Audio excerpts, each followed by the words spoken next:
Hi everyone, I'm going to continue the series of the awesome Daf Yomi. We're on Masechet, naturally page 38 in English of Masechet Kiddushin at the moment. We've just come out of Tzom Gedalia over here, the fast of Gedalia on the 3rd of Tishrei. I'm going to concentrate, we're talking all about agricultural mitzvot in the diaspora. We learned yesterday that some mitzvot you can only perform in Israel, and the personal mitzvot we know we can obviously keep all throughout the world, whatever it might be, but some are only pertaining to Israel. So we learned in yesterday's Daf a rule that agricultural mitzvot apply only in the land of Israel in general. However, the Gemara brings some exceptions in today's page of the Gemara. What is it? So the first one is the Chadash.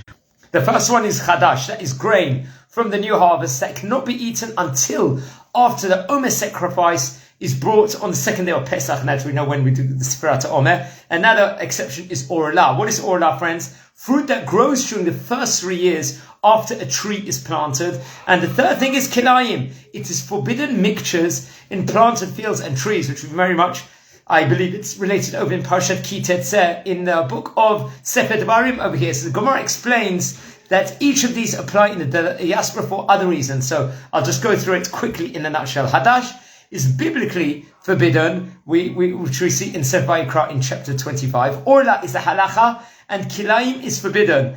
Mi divrei sofrim. What is that? To a rabbinic level. I'm explaining the meaning of the term halacha in this context. Rabbi Yehuda actually is going to quote the Rabbi Shmuel as saying that it is halacha medina. What is that? While Ula quotes Rabbi Yochanan as saying that this is halacha leMoshe miSinai. It's an oral tradition that is passed from Moshe from Har Sinai over here. So that's just some things that to rule out. For example, over here, just to add another tidbit, Chadash is biblically forbidden in a diaspora, and for generations it had been common practice among Jews in the diaspora to be lenient with regards to Chadash for some reason.